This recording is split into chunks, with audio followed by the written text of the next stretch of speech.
આલુ પરોઠા તો બધાના ઘરમાં બનતા જ હોય છે અને બધાને આવડતા જ હોય છે, પણ ઘણા લોકોને પરાઠા ફાટી જતા હોય છે અને ઘણા લોકોને ફાટતા નથી, તો આ રીતે દડાની જેમ ફૂલતા નથી, તે પ્રોબ્લેમ હોય છે.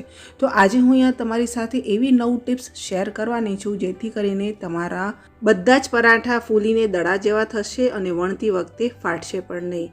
તો ચાલો ફ્રેન્ડ્સ, રેસીપી શરૂ કરીએ તે પહેલાં તમને રિક્વેસ્ટ કરીશ કે પ્લીઝ વિડીયોને લાઇક ચોક્કસથી કરજો અને ચેનલ પર નવા હોય તો ચેનલને સબસ્ક્રાઈબ કરી બાજુમાં આપેલું બેલ આઇકન પ્રેસ કરી ઓલ નોટિફિકેશન પ્રેસ કરજો, જેથી કરીને તમને અમારા આવનાર બધા નવા વિડીયોઝના નોટિફિકેશન્સ મળતા રહેશે. તો સૌપ્રથમ પહેલી ટીપ હું તમને અહીંયા જણાવી દઉં કે આપણે બટેકાને પાણીની અંદર ઉમેરીને બાફવાના નથી, પરંતુ આ રીતે આપણે તપેલીમાં બટેકા છોલી કોરા જ મૂકી દઈશું અને કુકરમાં આપણે પાણી મૂકી એ તપેલીને આપણે કુકરની અંદર મૂકવાની છે.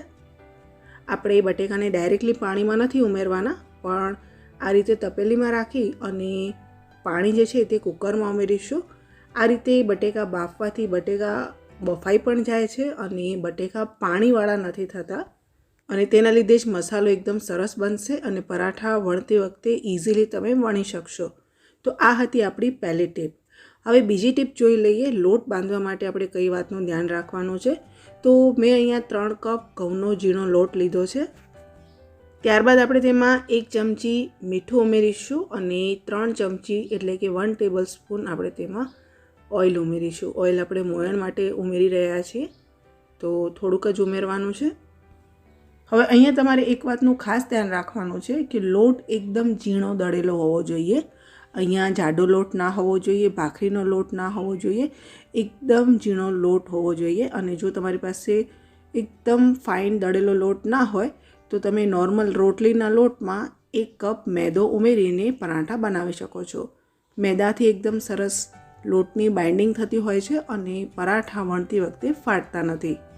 પણ મેં અહીંયા ઘઉંના લોટથી જ પરાઠા બનાવ્યા છે અને એકદમ ઝીણા લોટનો ઉપયોગ કર્યો છે. હવે અહીંયા જે વાતનું ધ્યાન રાખવાનું છે કે તમારે લોટ જે તમે બાંધો છો તે એકદમ નરમ હોવો જોઈએ. અહીંયા આપણે રોટલીનો લોટ જે બાંધીએ તેના કરતાં નરમ લોટ બાંધવાનો છે. આ ખાસ તમારે ધ્યાન રાખવાનું છે. આ ત્રીજી ટીપ છે. હવે ઢાંકીને આપણે તેને 15-20 મિનિટ માટેનો રેસ્ટ આપવા મૂકીશું. તો 5 વિસલ પછી આપણા બટેકા એકદમ સરસ બફાઈ ગયા છે. આપણે ચેક કરી લઈએ. તમે જોઈ શકો છો કે પાણી જે છે તે આ તપેલીની અંદર બિલકુલ ગયું નથી અને બટેકા આપણા એકદમ સરસ રીતે બફાઈ પણ ગયા છે. તો તમે જોયું, આપણે જે પરંપરાગત રીતથી બટેકા બાફીએ છીએ તેનાથી તદ્દન અલગ અને નવી રીત છે આ. બટેકા બફાઈ પણ ગયા અને તેની અંદર પાણી પણ નથી ગયું, છતાં પણ હું તેને કાણાવાળા વાટકાની અંદર કાઢી રહી છું. હું તમને બતાવી દઉં કે આમાં બિલકુલ પાણી નથી અને કદાચ થોડું પાણી જાય તો તે નીકળી જશે, પણ તમારા બટેકા એકદમ સરસ કોરા જ રહેશે. અત્યારે આની અંદર બિલકુલ પાણી નથી. બટેકા અત્યારે ગરમ છે, થોડાક આપણે તેને ઠંડા થવા દઈશું અને થોડાક ઠંડા થઈ જાય પછી આપણે તેને છીણ કરી લેવાની છે. અહીંયા તમને પ્રશ્ન થશે કે છીણ કરવાની શું જરૂર છે? આપણે હાથથી જ તેને મેશ કરી લઈએ અથવા પાઉંભાજી મેશરથી પણ મેશ કરી લઈએ. પણ પાઉંભાજી મેશરથી અથવા હાથથી જ્યારે તમે મેશ કરો છો ત્યારે ઘણીવાર બટેકાની અંદર નાની નાની ગાંઠો રહી જતી હોય છે, થોડાક લમ્સ રહી જતા હોય છે અને ગ્રેટ કરશો તો બિલકુલ લમ્સ નહીં રહે અને એકદમ સરસ રીતે બટેકા આપણે મેશ કરી શકશું. તેમાં બિલકુલ ગાંઠ નહીં રહે, નાની મોટી કોઈ ગાંઠ રહેશે જ નહીં. તો બટેકા આપણા એકદમ સરસ ઠંડા થઈ જાય ત્યારે આપણે તેની અંદર મસાલો ઉમેરવાનો છે. ગરમ ગરમ બટેકામાં ક્યારેય પણ મસાલો નહીં ઉમેરવાનો. જો તમે ગરમ બટેકામાં મસાલો ઉમેરશો એટલે કે મીઠું ઉમેરશો તો મીઠાના લીધે તે પાણી છોડતા હોય છે અને મસાલો નરમ થવાથી જ્યારે તમે પરાઠા વણશો ત્યારે તે ફાટી જશે. તો આ 5મી ટીપ છે કે ઠંડા થાય પછી જ મસાલા ઉમેરવાના છે. 1 ચમચી મેં અહીંયા લાલ મરચાંનો પાવડર ઉમેર્યો છે, 1 ચમચી મેં અહીંયા મીઠું ઉમેર્યું છે, અડધી ચમચી આપણે તેમાં જીરું ઉમેરીશું, અડધી ચમચી આપણે તેમાં ચાટ મસાલો ઉમેરીશું અને અડધી ચમચી આપણે તેમાં ગરમ મસાલો ઉમેરીશું.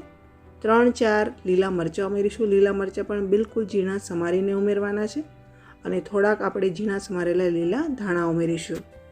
અહીંયા મસાલા તમે તમારી ચોઈસ પ્રમાણે વધારે કે ઓછી માત્રામાં ઉમેરી શકો છો. હું તમને આલુ પરાઠા માટેની બધી ટિપ્સ જણાવી રહી છું, એટલે મસાલો તમે તમારા ટેસ્ટ પ્રમાણે થોડોક વધારે તીખો પણ કરી શકો છો અથવા ઓછા મરચાં ઉમેરીને થોડોક મોળો પણ બનાવી શકો છો. તો બિલકુલ ઠંડા બટેકાની અંદર મેં મસાલો ઉમેર્યો હતો અને તેને મેં મિક્સ કરી લીધું છે અને તમે જોઈ શકો છો કે આપણો બટેકાનો માવો એકદમ કોરો છે, આમાં બિલકુલ પાણી નથી વળ્યું અને બિલકુલ ચીકણા પણ નથી થયા। અહીંયા લોટને 15-20 મિનિટ થઈ ગઈ છે અને થોડુંક તેલ ઉમેરી આપણે લોટને એક વખત સારી રીતે મસળી લઈએ। તમે જોઈ શકો છો કે લોટ મેં એકદમ નરમ બાંધ્યો છે। લોટ નરમ હોય તો ઇઝીલી આપણે પરાઠા વણી શકીએ અને પરાઠા જ્યારે આપણે વણીશું ત્યારે તે ફાટશે નહીં। હવે નેક્સ્ટ જે છઠ્ઠી ટીપ હું તમને જણાવી રહી છું તે છે કે લોટ કેટલો લેવો અને બટેકાનો માવો કેટલો લેવો। તો આ રીતે લોટનો જે લુઓ છે તે થોડોક મોટો લેવાનો છે અને બટેકાનો માવો જે છે તેનો આપણે જે લુઓ બનાવીશું તે લોટના લુઆ કરતાં થોડોક નાનો બનાવીશું। આ રીતે લોટનો લુઓ નાનો અને મસાલાનો લુઓ મોટો હશે તો પણ પરાઠા વણતી વખતે ફાટી જશે, તો આ વાતનું ખાસ ધ્યાન રાખવાનું છે। હવે આવે છે ટીપ નંબર 7ની વારી। તો આપણે અહીંયા થોડીક જાડી રોટલી વણી લઈએ અને તેમાં આપણે અડધી ચમચી મરચું, થોડુંક મીઠું, 1 ચપટી જેટલું અને 2 ચપટી આપણે અહીંયા કોરો લોટ ઉમેરીશું। ઘઉંનો જ લોટ ઉમેરવાનો છે અને આ રીતે મસાલાને રોટલી ઉપર ફેલાવી દેવાનું છે। અહીંયા તમારે તેલ કે પાણી બંનેમાંથી કોઈ વસ્તુ નથી ઉમેરવાની। આ કોરા મસાલાના લીધે જ રોટલી સાથે બટેકાનો માવો ચોંટશે નહીં અને જ્યારે આપણે તેને શેકીશું ત્યારે તે ફૂલવા લાગશે। હવે વચ્ચે આપણે બટેકાનો માવો મૂકીશું અને રોટલીને આપણે આ રીતે પેક કરી લેવાની છે। જો તમે અહીંયા બરોબર પેક નહીં કરો તો પરાઠો વણતી વખતે પણ ખુલી જશે અને શેકતી વખતે બરોબર ફૂલશે નહીં। તો આ મારી 8મી ટીપ હતી કે પરાઠાને બરોબર પેક કરવું અને ત્યારબાદ પરાઠાને આપણે બિલકુલ હળવા હાથે આ રીતે વણી લઈશું। વણતી વખતે પણ તમારે થોડુંક ધ્યાન રાખવાનું છે, બિલકુલ હળવા હાથે જ વણવાનું છે। પરાઠો ક્યાંયથી ફાટવો ના જોઈએ એ રીતે જ વણવાનો છે અને ઇઝીલી તમે વણી શકશો। લોટ ઢીલો બાંધેલો હોય એટલે પરાઠા એકદમ સહેલાઈથી વણાઈ જશે, ક્યાંયથી ફાટશે નહીં, તેની 100% ગેરંટી છે। સેમ એ જ રીતે આપણે બધા જ પરાઠા વણી લઈશું। હું તમને બધા જ પરાઠા વણીને નહીં બતાવું, પણ 2 પરાઠા હું તમને સેમ્પલ તરીકે વણીને બતાવી રહી છું અને શેકતી વખતે પણ હું તમને બતાવીશ કે મારા બધા જ પરાઠા એકદમ સરસ ફૂલી રહ્યા છે।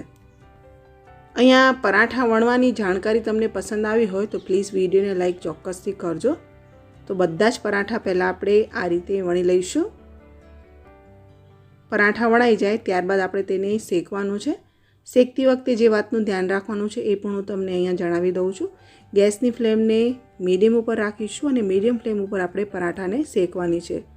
પરાઠો એક બાજુ શેકાઈ જાય એટલે બીજી બાજુ આપણે તેને ફ્લિપ કરીશું, ફરીથી આપણે તેને ફ્લિપ કરીશું અને ત્યારબાદ આપણે તેની ઉપર ઘી લગાવીશું। અહીંયા પરાઠાને વધારે ફેરવ નથી કરવાનું, 2 વખત ફેરવ્યા પછી આપણે ઘી લગાવી અને તેને ફરીથી ફ્લિપ કરીશું। તમે જોઈ શકો છો ધીરે ધીરે પરાઠો એકદમ સરસ રીતે ફૂલી રહ્યો છે। બીજી સાઈડ પણ હું આ રીતે ચમચીની મદદથી ઘી લગાવી લઉં છું તો એકદમ સરસ આપણો પરાઠો દડાની જેમ ફૂલી રહ્યો છે। તો મેં અહીંયા પરાઠાને ફક્ત 4 વખત જ ફેર્યો છે, 2 વખત જ્યારે તે કોરો હતો અને 2 વખત જ્યારે મેં તેમાં ઘી ઉમેર્યું। તો આ આપણી લાસ્ટ ટીપ હતી, 9મી ટીપ હતી કે પરાઠાને શેકવું કઈ રીતે। એકદમ સરસ તમારા દરેકે દરેક પરાઠા ફૂલશે। મીડિયમ ફ્લેમ ઉપર તમારે તેને શેકવાનો છે અને વધારે તેને ફેરવ નથી કરવાનો। હવે ફ્રેન્ડ્સ અહીંયા હું તમને બીજો પરાઠો પણ સેમ એ જ રીતે શેકીને બતાવી દઉં છું। 2 તરફ મેં તેને શેકી લીધું હતું અને બંને બાજુ આપણે થોડું ઘી લગાવીને તેને શેકીશું અને જોઈ શકો છો કે આ પરાઠો પણ એકદમ સરસ રીતે ફૂલીને દડા જેવો થયો છે। આ દરેકે દરેક ટિપ્સ એકદમ નાની છે, સમજવામાં સરળ છે, પણ આ ટિપ્સનું ધ્યાન રાખીને જો તમે પરાઠા બનાવશો તો તમારા દરેક વખતે બધા જ આલુ પરાઠા એકદમ સરસ વણાશે પણ ખરા, ફાટશે નહીં અને શેકતી વખતે ફૂલશે અને અંદરથી પણ બહુ જ ટેસ્ટી બનશે।